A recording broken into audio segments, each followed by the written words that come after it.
علیکم دوستو، حضرت باقی باللہ رحمۃ اللہ علیہ ایک بہت پائے کے بزرگ گزرے ہیں، اللہ والے، بہت ہی ذاکرین اور شاکرین اور صابرین میں ان کا شمار ہوتا ہے۔ ان کے یہاں ہمیشہ مہمانوں کا آنا جانا لگا رہتا تھا، بہت مہمان آتے تھے اور جاتے تھے۔ ایک مرتبہ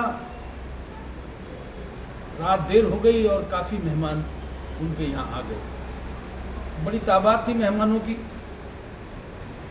اور حضرت بہت پریشان ہو گئے، سوچنے لگے کہ ان کی ضیافت کیسے کی جائے، ان کو کھانا کیسے کھلایا جائے، بہت پریشان تھے۔ لیکن ان کا جو باورچی تھا، ان کا جو خانسامہ تھا، وہ بہت ہوشیار تھا اور بڑا وفادار تھا۔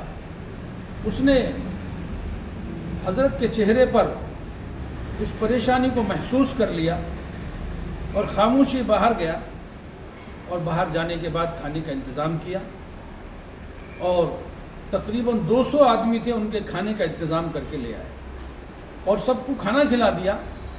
جب سب کا کھانا ہو گیا تو حضرت باقی باللہ رحمۃ اللہ علیہ بہت خوش ہو گئے، اتنا خوش ہو گئے کہ انہوں نے خوشی میں کہا باورچی سے کہ مانگ لے جو کچھ مانگنا ہے تجھے آج۔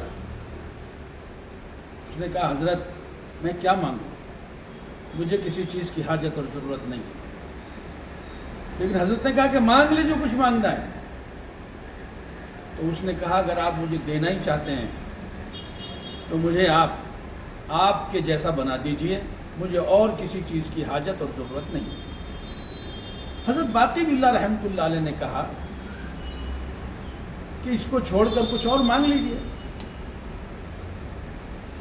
اس کو آپ برداشت نہیں کر پائیں گے کہ نہیں، مجھے تو یہی چاہیے کہ بس مجھے آپ اپنے جیسا بنا دیجئے۔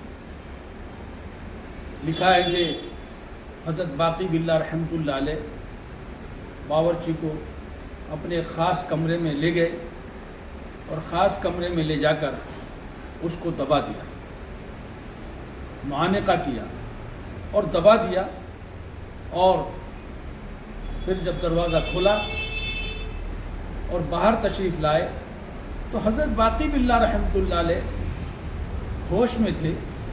فرق یہ تھا، سمجھ میں نہیں آ رہا تھا کہ حضرت باقی باللہ کون سے ہیں۔